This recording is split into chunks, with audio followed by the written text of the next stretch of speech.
মধ্যপ্রাচ্যের রাজনৈতিক ও সামরিক উত্তেজনা এবার ভয়াবহ রূপ নিতে চলেছে। ইরানের Islamic revolutionary guard corps IRGC ঘোষণা দিয়েছে তারা ইসরায়েলের ওপর ফাতাহ এক হাইপারসনিক ব্যালিস্টিক মিসাইল ছুড়েছে। এই মিসাইল ব্যবহারের মাধ্যমে ইরান প্রথমবারের মতো তাদের নিজস্ব প্রযুক্তির সবচেয়ে উন্নত অস্ত্র সরাসরি ইসরায়েলের বিরুদ্ধে ব্যবহার করেছে।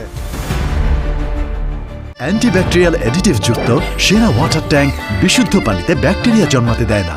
ইরানি সংবাদ মাধ্যম প্রেস টিভির একটি প্রতিবেদন থেকে জানা যায়, এই হামলাকে আইআরজিসি বর্ণনা করেছে অপারেশন ট্রু প্রমিস 3 এর একাদশতম ও সবচেয়ে ভয়ঙ্কর ধাপ হিসেবে, যা ইসরায়েলের মিথিক্যাল ডিফেন্স সিস্টেমের অবসান শুরু করে দিয়েছে বলে দাবি আইআরজিসির।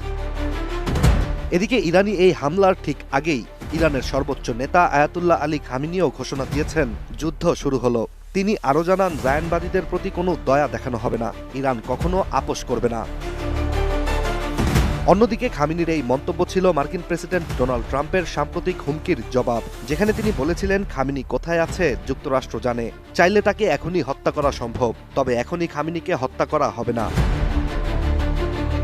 2023 সালের জুনে ইরানের পক্ষ থেকে প্রথমবারের মতো উন্মোচিত করা হয়েছিল ফাতাহ এক মিসাইল, যেটির গতি ছিল মাক 13 থেকে 15 পর্যন্ত, যা শব্দের গতির চেয়ে 15 গুণ বেশি। এটি 2 স্তর বিশিষ্ট কঠিন জ্বালানি চালিত একটি মিসাইল, যা এমনভাবে ডিজাইন করা যে এটি সহজেই দিক পরিবর্তন করতে পারে, আর বিশ্লেষকদের মতে এই ধরনের মিসাইল প্রতিহত করা অনেক বেশি কঠিন।